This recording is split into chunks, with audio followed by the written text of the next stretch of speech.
Hi, everyone. This is E. David Crawford, Editor-in-Chief of Grand Rounds in Urology. We're all in a very difficult times right now with COVID-19. We're hearing a lot about it, the news and so forth, and it does have some impact on our urological practice without a doubt. I've never seen anything like this in my whole career. Everybody has different challenges. Joining us today is a person who is a real leader in a number of different areas. He's president of LUGPA, and he's also president of UroPartners, which is 60 urologists and some 460 employees in the greater Chicago area. Richard Harris, thanks for joining us, and appreciate your thoughts on how you're doing with all these challenges, your employees, your LUGPA hat, and also your UroPartners hat. That's a lot of pressure on you. Well, thank you, David, and you are absolutely correct. These are unprecedented times. I don't think any of us has ever seen this in our lifetime, nor will we probably ever see it again. As we all know, as physicians and perhaps historians, infectious disease epidemics and pandemics in the past were quite common, with some devastating results. In the 1918 flu, 50 million people died worldwide. Because of the advances of science, we have really not been exposed to this in a very long period. So it's new territory for all of us. I would say that the most complicated things of leading everything or dealing with everything is just the uncertainty and how quickly things are changing. It's almost impossible to have a game plan because literally things change by the days, if not hours, and you really have to be facile and be able to call audibles and just stop and change at a moment's notice. And as I've said to my group and other people, great decisions today may be bad decisions tomorrow, and I think we all just have to accept that, and we just have to deal with what we have been handed, with the information as it's all updated, and deal with the scenario. So there are two different challenges with LUGPA and with my group. UroPartners, for UroPartners, because we're a big company and we have a surgery center and we have radiation centers as well as offices, of course, we have to think of multiple things. One is we have to still try and provide care for patients in these difficult times. But additionally, we have to really maintain safety for all of our employees, as well as our patients. And I think it takes a lot of judgment and a lot of, prudence and a lot of planning to provide for all of that. Keeping a surgery center functioning in this environment is challenging by the day. I think having a very effective leader, director who runs the ASC is of paramount importance. We're very lucky to have one. But we are on the phone 2-3 times a day with updates and what we're doing, and the same with our radiation centers. So I will tell you, if you want specifics, as far as our ASC, we've kind of gone from at the early stages doing everything to now non-elective cases, really urgent to emergent. And I think our criteria are, pain, cancer, or urgent types of things where it could make an effect if there was not a quick treatment. As far as prostate biopsies, it's kind of controversial.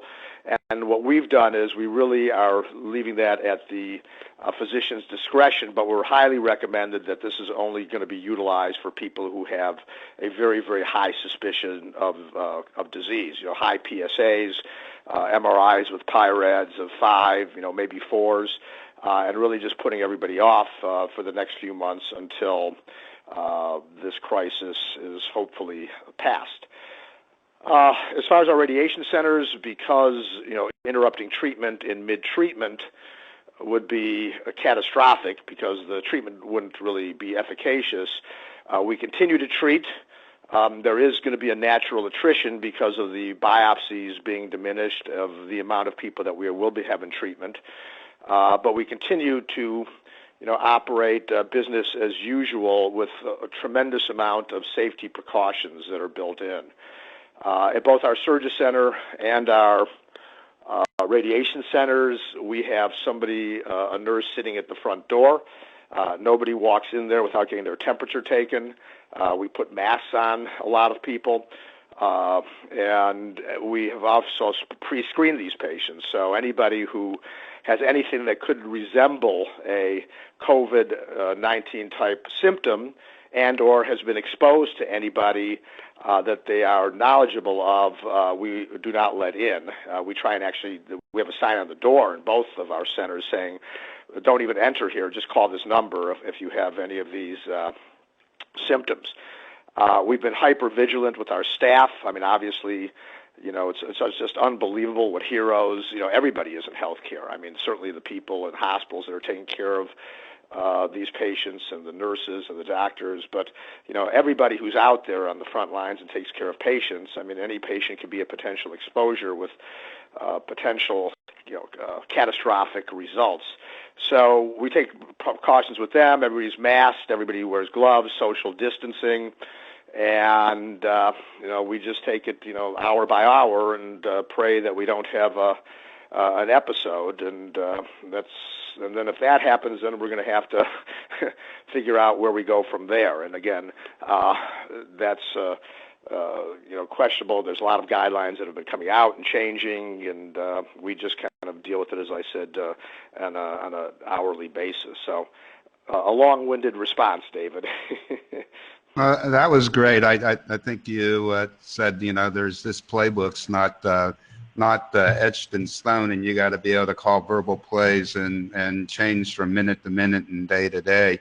It sounds like you have a lot on your plate, and there is a number of people have talked about the whole telemedicine concept, and maybe in a way this COVID-19 might be a shot in the arm, or so to speak, for getting past a lot of the hurdles for telemedicine.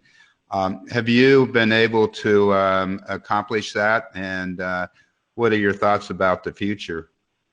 Yeah, so ironically, sometimes good things come out of disaster, and this may be one of them. I think we've all talked about telemedicine for years. Those that practice in more rural areas or have access to rural areas have been doing it. But for those of us in the big city, that really hasn't been feasible just because there's no reimbursement.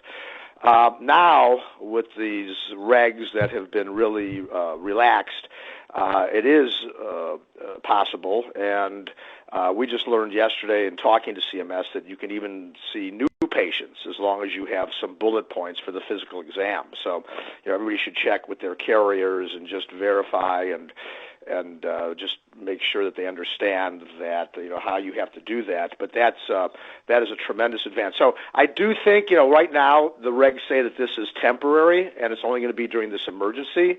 I hope that there is enough of a push that this just becomes a permanent type of thing, because I think telemedicine has a huge place in medicine going forward. I think it's great for patients. I mean, if you think of some of our, in urology, we have such an elderly population. I mean, some of these people coming in to see us, it's not an easy task. And again, that would, of course, use discretion as to who you thought really had to be seen in person and lay the hands on, or who you could just do it remotely. So I think that is going to be tremendous, and I'm hopeful that the government understands that, and certainly I think that is a cause that LUGPA will undertake to try and make this a permanent type of a thing. That's great. Well, you've got a lot on your plate being president of LUGPA, a great organization, and congratulations on all the things that have happened over the years and continue to happen. I appreciate it.